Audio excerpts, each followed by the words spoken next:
I remembered to write notes this time. Yay! I did it. I'm very happy with myself. This is it. Welcome to R2-BD, friends. Hi, I'm Joey. I'm Jacob. We are brothers. We like a Star Wars, and we're talking about Star Wars. Last time on R2-BD, we were talking about Maul Shadowlord, and we're now talking about another current Star Wars things that I think, if I can get my editing ass into shape, I think perhaps this might actually be out. This video might be out close to when this movie came out.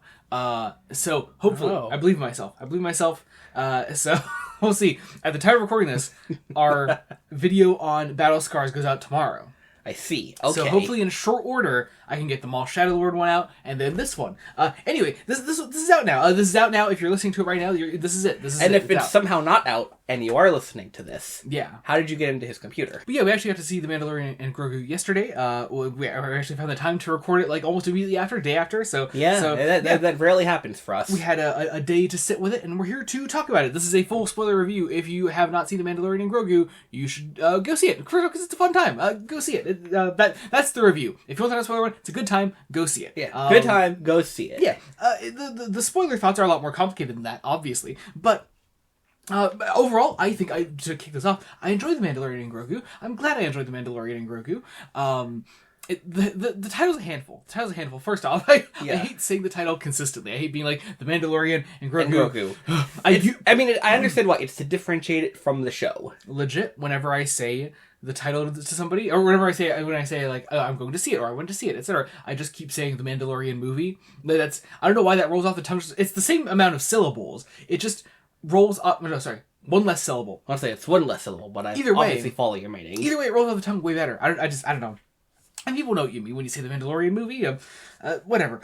It is a Mandalorian movie, though, which is, first off, a fascinating idea. We are aware that, Jon Favreau was essentially, had already written season 4 scripts for the Mandalorian, and was like, okay, it was told by Lucasfilm, they want to do a movie instead, and so he kind of had to toss all those out and kind of start from scratch.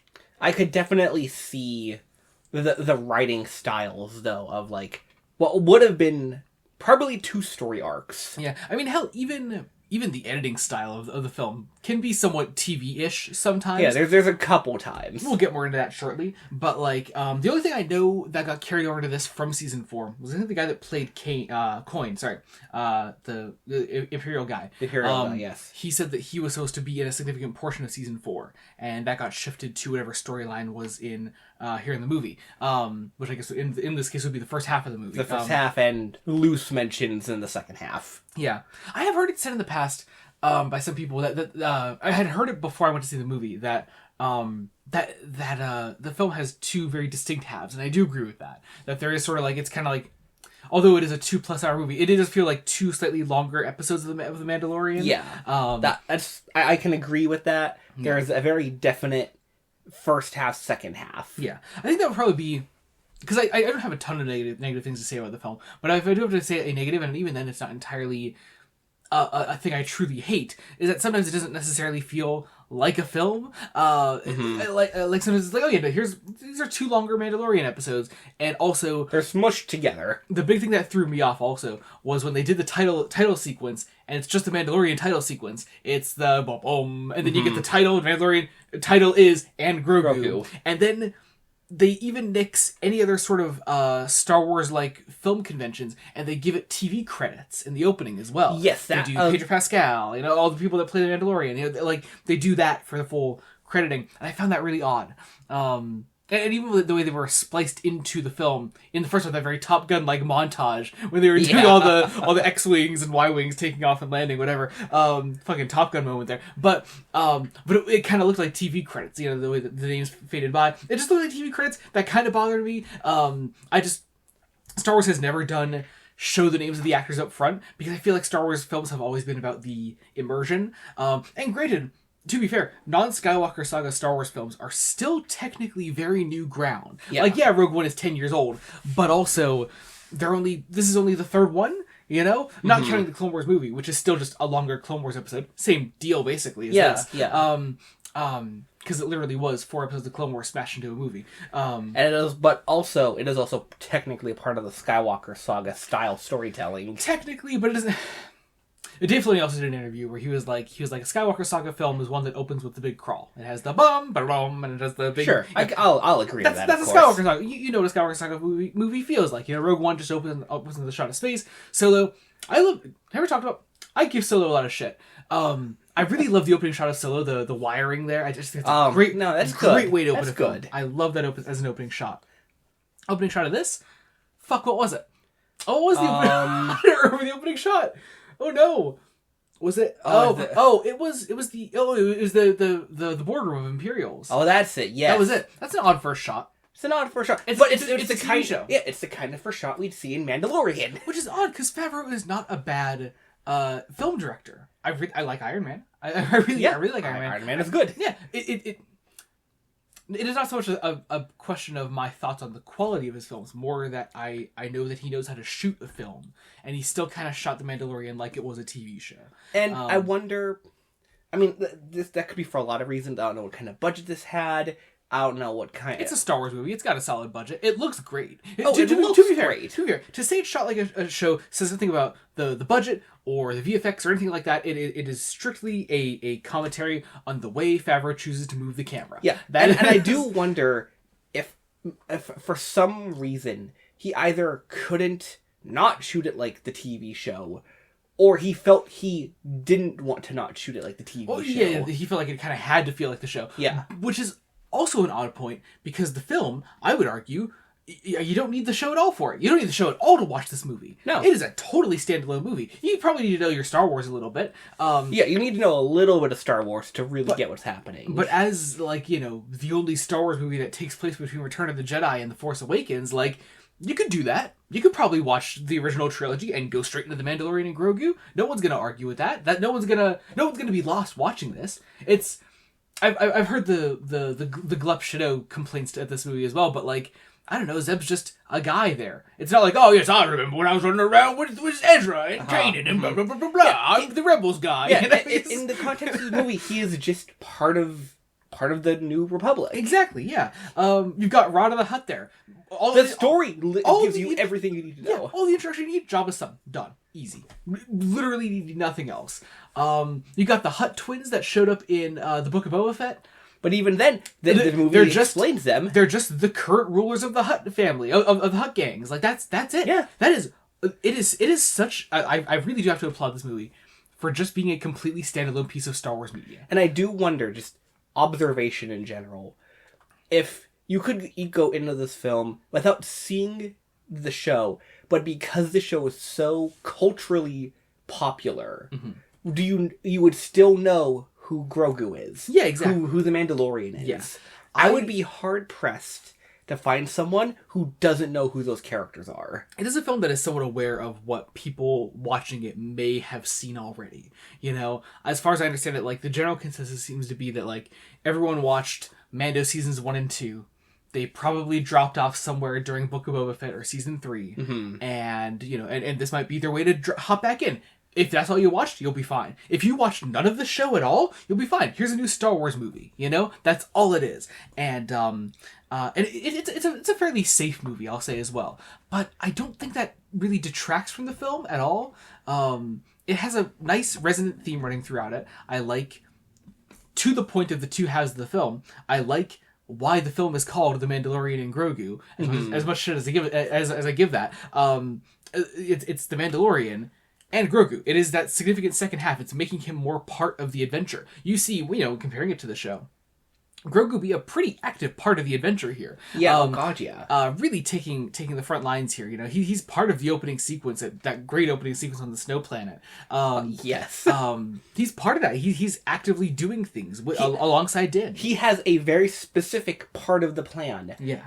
Din relies on Grogu doing his bit. Yeah, exactly. And it's that connection between them. It's the whole first half of the film, the stuff leading up to leaving Sakari, yes. and stopping the coin, and getting him and taking him to the New Republic.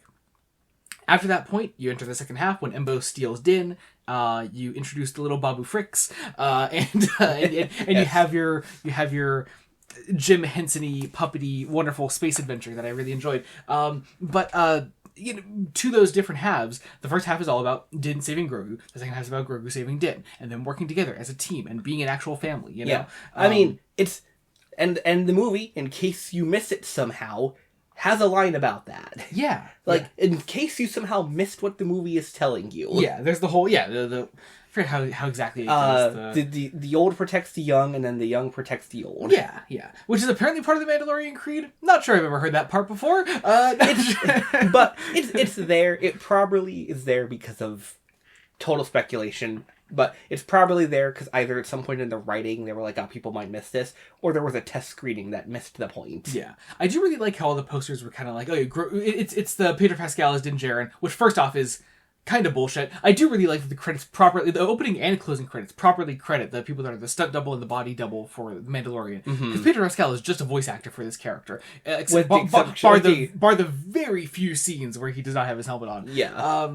But I like the posters have all been like Pedro Pascal as the Mandalorian and Grogu as himself. It's that kind of Muppety, like, oh yeah, here's Kermit the Frog. Yeah, There's not a person there. It's Kermit the Frog. Yeah. So they do the same thing with Grogu, and to that point, there's a whole 15-20 minute sequence in this movie where Grogu is like the star of the show, and it's easily closer to that 20 minutes. And you're only following him. Like, first off, bold move. But very bold. Second off, again, I know this is a very standalone film, but also it does make the right amount of steps, I think, to reward people that have watched the show. To be like, you can see Grogu evolve as a character, and you can see him take on that responsibility. There are a couple good laughs in there. Of course, I love the him force pushing him into the little hut thing, and then it's not measured quite right. I was I was whispering to you as we were watching it in the theater. I was like, fuck, didn't measure right. Fuck, oh damn it. Okay, let me try again. Nope, still not. Ah, damn it, I didn't get enough mud. Fuck. Leaves for you. Leaves will work. Yeah, just toss the one on top. Very funny stuff. But to that point, I just like, again, for a dialogue-less character, there's so much character there. I don't know. I really loved that. I know also, I had heard a couple of times that the second half is not as good as the first. I preferred the second half. I think the second... I really dug the second half of the film. I think the second half had a lot more heart than a casual viewing might get out of it. Yeah. I don't know. I really dug the back half. I thought there was a stronger emotional core there. I thought, first off, you could also tell there were significantly more practical effects in the back half, which I think added to my own personal enjoyment of how Nal Hutta was recreated. I fucking loved those stop motion giant droid golem things that did. Droid golems are so good. So fucking cool. Yeah, just some great effects, and I don't know, great effects, stronger emotional core. I preferred the back half. That's all. Yeah, I preferred the back half. It's exactly as you said, as I said, stronger emotional core. It's got a lot of heart. It's probably, those practical effects probably help. Yeah, definitely. The first half is still incredibly fun. First half brings back my boy Rod of the Hutt. Yes. My God, Rod of the Hutt is the star of this film. Is probably the breakout star of this film. If people are going to walk away from this movie having not known some of the more obscure, glip, shitty Star Wars characters out there, they're going to walk away loving Rod of the Hutt, I think. Absolutely. I really do. I know our mom saw it as well, and she actually really enjoyed Zeb as well. But yes. But I mean, Rada, people love Rada, as they should, I mean... As his career in Star Wars, and as much as we have seen him, is either baby or really buff adult. Yeah. First off, I don't know what the Hutt aging process is like. I think I calculated at one point, it was only like 30-ish years between the Clone Wars movie and his appearance here. That sounds right. I guess it's got to work out somewhere along the line. I mean, he looks like a young adult Hutt if I could even dare suggest such a thing. Was Jabba the Hutt racist? Was Jabba racist? Was there some part of, like, Rada in 30 years could learn both Hutties and basic. So, like, I don't know. Was Jabba just like, he was, I want to know what part of his brain was like, I will only speak Hutties to people. People need to translate for me. I'm 600 years old. People need to translate for me. Even the twins. Yeah, the twins even spoke basic. Fucking Rada's over here, fluent in both. I think Jabba was just a stubborn racist old man, and well, I mean, we know he was several hundred years old. He was 600 something, I believe. Yeah, just really, really funny. I don't know. I just kind of like that idea now. I'm like, man, you're just not putting in the work. You just don't care at all. Okay. Add that to his list of crimes. List of crimes. Of course, there's the slavery, there's the killing, all that, whatever. But also, he didn't bother to learn English. Let's really put that at the top of the list. But I really liked what Rada added to this film. I really enjoyed the idea that there's this character that has to kind of grow up in the shadow of one of the most infamous gangsters in all of Star Wars and the entire galaxy, and he has this horrible, violent reputation, and Rada has a chance to sort of step away from that. I like the idea that as a gladiator in his ring for coin, he can have his own identity. People can enjoy him for something other than being the son of Jabba the Hutt, Yeah, sure. It still ultimately comes down to violence. He seems okay with that particular idea, I guess. And also, Rada kicks ass. Oh my god. I really like when you can tell that somebody put a lot of thought into how a character, how a different alien in a sci-fi or fantasy thing would move and react differently to things, and how they would use their different biology to their advantage. You got Rada rolling around and jumping back up on things, using his body in the most killer body slam one can possibly imagine. Yeah. It's a really, really cool idea.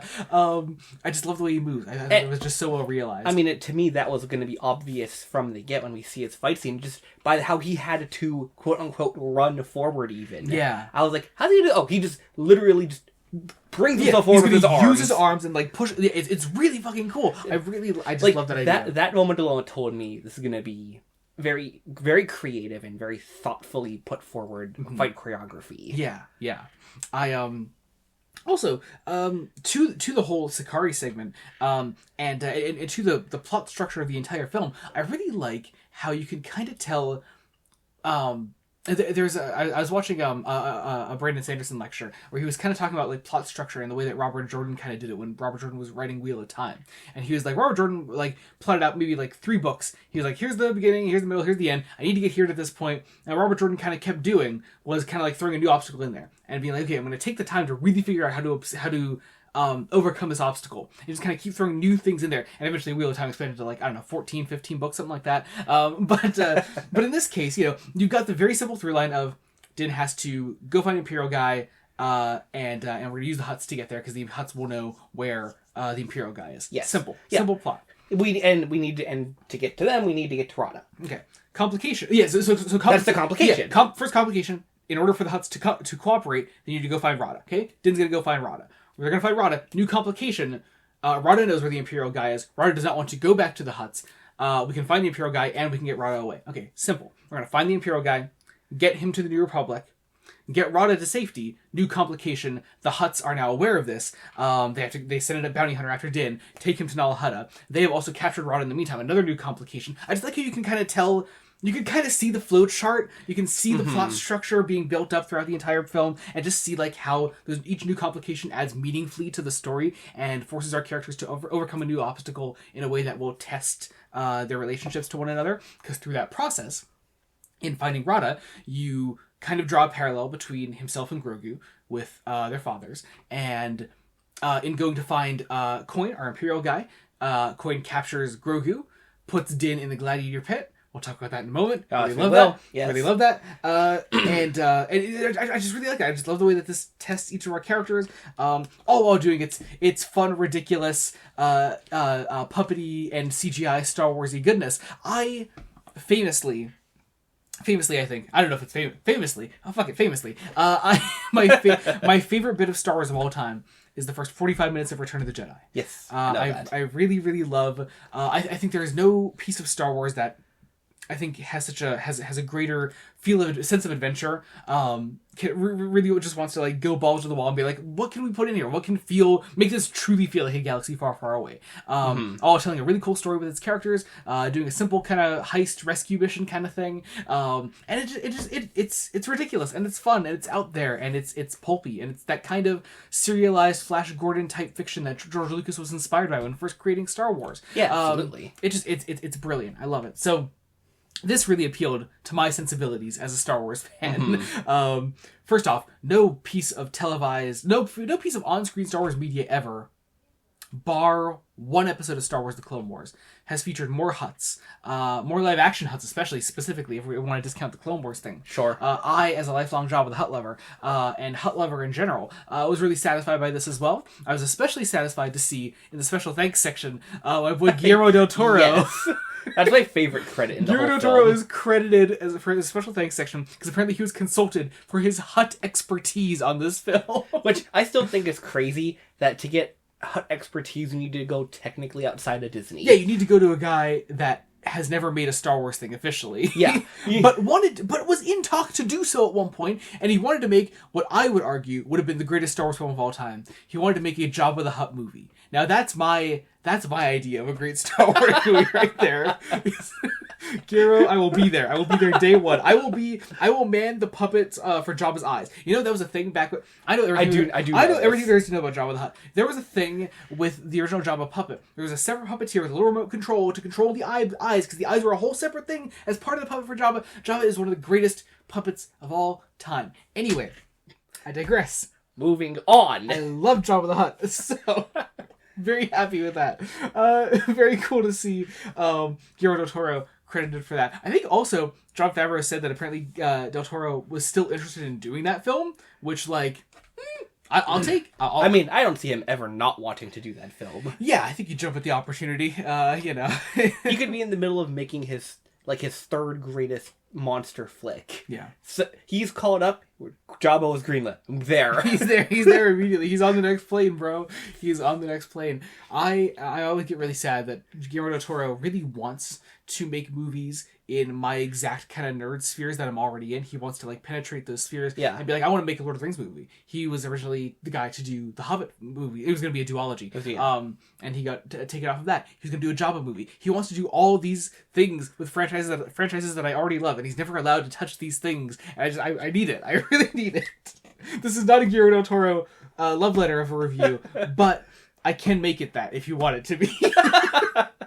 I think we should move along all the same. Indeed. Let's talk about Zeb. Zeb's here. I like the presence that Zeb has. It's simple. He gets to do some of his... making Zeb a fully CG character, I think was, to my chagrin, the wise choice. Yes, it was ultimately the correct decision. Yeah, because if Zeb can... This isn't that much longer after Rebels. This is 10 years? 10-ish years? Yeah, 10 years sounds right. Yeah, if we can take 9 years, I think. If we can take a Zeb Aurelios 9 years post Rebels and be like, oh, he could, he's still Zeb. He's still gonna move and jump around like Zeb would and use his big staff like Zeb would. He's gonna be able to do all those things still. I think it's a good choice. He comes off really well looking in CG because they can do his moves and you're not restricted by a person. Yeah, exactly. And also, Steve Blum is still playing the character. Steve Blum gets an opening credit on a Star Wars movie. Crazy. Yes. Really, really cool. What a great thing for him. I don't know. I'm always still a little sad, though, that he wasn't included in, Ahsoka. And we didn't get, the full Ghost crew together. He might be there in Season 2. I would like him to be in Season 2. I think it's possible. Yeah. But as it stands, I mean, hey, at least Zeb has a place in Star Wars. I love Zeb. He's a fun character. It's much like Rada. It's enough of a sample size to get someone to really like that character. I did see someone also say, really cool point. There's that they were talking about that shot of Din, Grogu, Rada, and Zeb all along the beach there with the binoculars. And and so I was like, oh my god, it is all representations of the beginnings of new eras of Star Wars. You've got Din and Grogu, the start of the Disney Plus era. Zeb, who was there at the start of the Disney era in general with Rebels. That was the first televised Disney project. And Rada, the start of the Clone Wars era. Which I think is just a really cool thing. I don't think that was done on purpose. But that's a really cool thing. That is a really interesting observation. Yeah. Yeah. I just find that really, really cool. So good for them.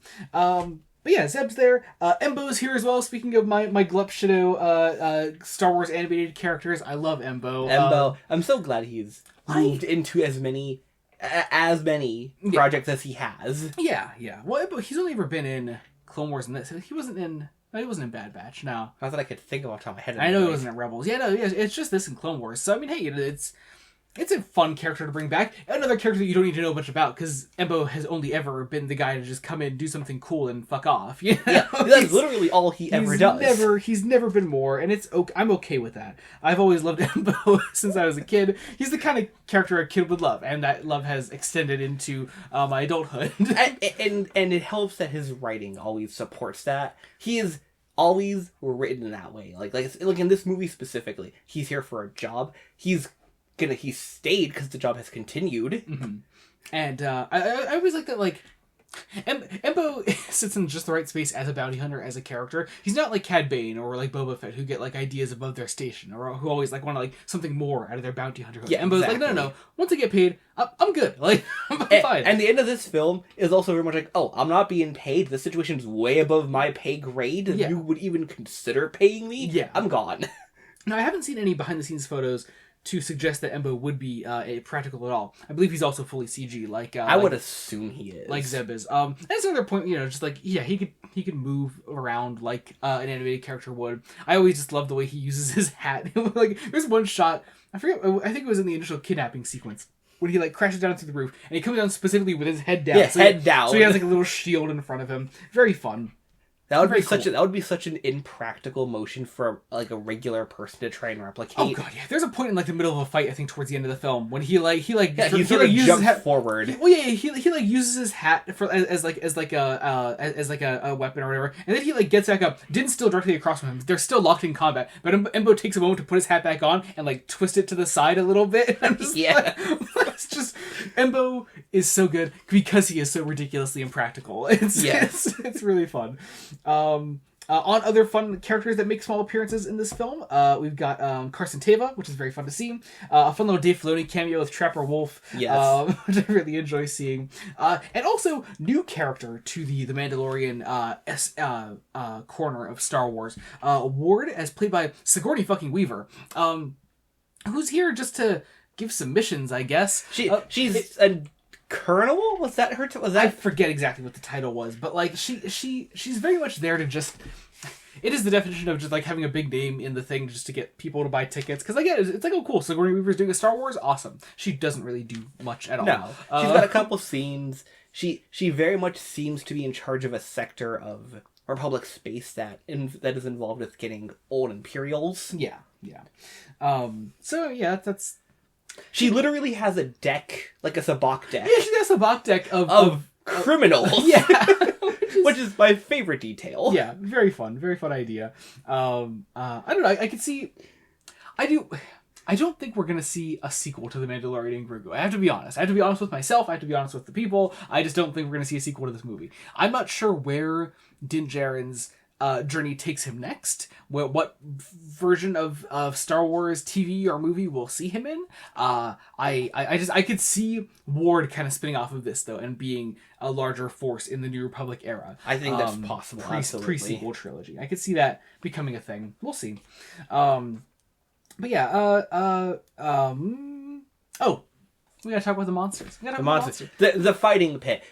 What is the game called again? The Jark. The Jark. Okay. So there's a fight scene in like a bar. Mm-hmm. It has some fun. It has a fun bit of soundtrack. Yeah. And the coin is like, oh, Rada, he's gonna die in the Jark fight. And I caught that in the theater. I was like, isn't that the game? Mm-hmm. Like the hologram table game? Yeah. And then they cut to the arena. I'm like, Joey, it looks like the game, right? You're like, it's the board. I'm like, oh, it is kind of like the board. And then the first monster comes out, and you hadn't clocked it at first. I was like, oh, it's the fucking 8 monsters from the fucking chessboard. I was like, that's it. And so they all came out. It is fun. You got me. You got me the board game, the physical, actual board game they make of that game, which is very cool. I like the little game pieces of it. Which is probably the only reason I know what the monsters look like so well. Yeah, because you actually own the pieces. Yeah. So that was cool. Great sequence. I like the idea of the little electro scorpion thing taking out the power of the place. That was a fun way to use that thing. I was wondering how we accomplished that goal because I looked at the scenery. I was like, that's like getting out of this arena is the only way this scene moves forward. Yeah. I just really like that action sequence. It is like. Just a big old CGI fest, and I'm okay with that in this case. I don't know. I enjoyed, as long as it's done, as long as the characters in the situation are unique enough and have enough to offer you I don't know, literally just to look at. Like if there's something interesting to see there, then yeah, I see the point in a big CG fest. It's one of those things where, I've heard this said of other industries, but it's the idea that like if you look at a thing and you're not going, how is that done? It's doing its job correctly. Yeah, that's fair. Yeah, no, I agree. And let's see what else. I know I mentioned them briefly. The Babu Fricks. But I don't know what their actual aliens are called. I know the guy in Rise of Skywalker is called Babu Frick. Yeah. And I don't know if that's the name of the alien race or if one of the little guys in this is the same Babu Frick. I don't know. I don't know. But most people should know what we mean, obviously. Yeah. I don't know, man. I like them. It is, okay. I think I've realized something, especially through the process of ending up becoming, I guess one could call a defender of the Mandalorian and Grogu, because it's gotten some mixed reviews. And I think, like... Go ahead. I think growing up, and this is still true today, my favorite Star Wars movie was and still is Return of the Jedi. And I think, if you look at the history of that film was not as beloved as it is now when it first came out. Yes. It was kind of seen as... there were a number of problems with it. A couple things being, the Return of the Death Star. It seeming kind of like a retread of A New Hope. It seeming especially kid-oriented with an audience that had grown up for the past 6 years with Star Wars being Star Wars. People saw the Ewoks and the funny little creatures in Jabba's palace and were like, this is made for kids. This isn't for me anymore, etc. And first off, also, to the point of Star Wars growing up and leaving you behind. That's fine. That's okay. You can move on from Star Wars if you're not into it anymore. George Lucas has a very hard stance on that opinion. Like, seriously. So, like, I don't know. I suppose I'm very much cut from the cloth of being like, this is what Star Wars is and should feel like, because I have always loved Return of the Jedi. I watched it when I was 5. I really love Return of the Jedi. Star Wars... My opinion on how you always talk about Star Wars specifically seems to be like you come from a very specific kind of school of what Star Wars feels like. Yeah. And so I don't know. I see little guys like Babu Frick, and I'm just like that's Star Wars. That's exactly what it is. That's like those kind of characters. Nothing's wrong with them. So they even lead to great comedy in this movie. Dude, I first off, great questions to be answered. There are so many tiny little guy races in Star Wars. What do they fly? There's no way they fly normal ass spaceships. And the answer is they don't. They don't. They absolutely don't. And I really love the idea that they're like, we're gonna rescue your dad, Grogu. Absolutely, 100%. Get in our ship. Get in our fucking crib. We're gonna go rescue him. When they get him, they're like, dude, come on, we got you fucking covered. Let's go. Even Grogu was like, come on, we got this. There's a ship that'll get us all off the planet. I need to... I gotta pull their names, because it is really important, I think. Especially in this case. Because, man, there's so much to be said for the guys that bring the Mandalorian to life. The character of the Mandalorian. Yeah, I followed. As played by Pedro Pascal, Brendan Wayne, and Lateef Crowder. There's so much to be said for those guys. The fact that we could say so much with so little in the sheer body language of a guy behind a mask. Like, the way he looks at that ship, so fucking real. I really love that. That's so funny. He is running. They're like, right, left. Yes. So funny. He sees this little tin can. They've all floated. It's smaller than, like, his torso. Yeah. And they're all like, come on, let's go. Yeah. And then there's just the body language of like, the fuck do I do with this? Yeah. No, to be fair, let's also be fair. If Din Djarin made it out of there, and they did have like an actual escape plan for him, he probably still would have died because he had the poison. Yeah, he had the poison. He was only saved because he was stuck on Nal Hutta for so long. Which, I mean, hey, Babu Frick saves the day again, inadvertently, very inadvertently. Very inadvertently. So funny. I mean, he also takes that opportunity. Obviously, in the story, it's that moment of, okay, no, Grogu, you go. I'm gonna cover you. Probably gonna die, but I'm gonna cover you. Yeah. Okay, we also talk about the things he was fighting there, the things that Nal Hutta had. Those repurposed separatist droids. Yeah, really, really love those. Very cool designs. It's also absolutely the kind of thing the Hutts would do. Yeah, there's also a really cool moment where I thought, at least, I don't know if you clocked it. This great moment where Din has to fight a reutilize super battle droid. Yeah, and he's got the rock, and it looks like the shot with a super battle droid about to kill him as a kid from the show. I just those little things where, like, you know what? Also, You know what I'm also really appreciative of this film for? What's that? To that same point, I think I've complained about a lot in media in recent years, is the whole, oh yes, we did this recently. Remember that? Flashback. Cut to the thing. Cut to the thing for like 2 seconds so you remember the thing. Because, audiences can't remember things if it's just said through dialogue, apparently. We need to show the thing. We need to do both. I really love that in not wanting to tie this too directly to the show, to make it accessible for new audiences, we can't do that. We can't do it at all. We can't show those fucking clips. We can't be like, Din's holding up a rock. He's gonna kill Super Android the same way the Super Android almost killed him. We can't do that. Fuck that. You have to draw the conclusion yourself as a viewer through the visual language. Really well done. It was really well done. It's also one of the big last droids we see him take on. Yeah. Before the poison ultimately does start making him succumb. Yeah. And I was like, that's a really impressive way to do that visual storytelling. Yeah. Also, no, how to think on the little appearances there as well. I like the dragon snake thing, the white dragon thing that he fights in the dungeon. Oh yes, really really cool stuff. Another thing brought over from Clone Wars, a very obscure thing. Obi-Wan fought it on Nal Hutta as well. Yes. In Hunt for Zero. So I think it's just really cool. I enjoy that.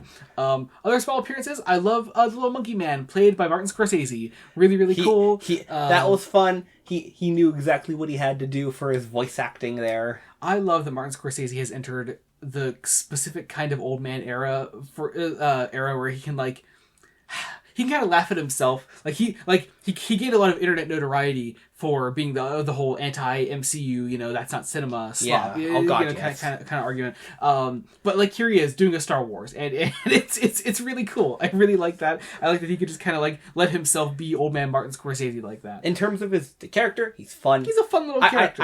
I just like his initial interaction of, I need information. I need huts. Oh, sorry, no huts. It's Rada. It pays a lot more money. Oh, you mean that guy on all of the posters 5 feet to our right? Yeah, and then he takes the money anyway, which I thought was a fun little touch. gives Din literally nothing, or something that Din could have found in 5 more seconds of looking. And it still takes the money. Just a fun little character. I really like that. I don't know.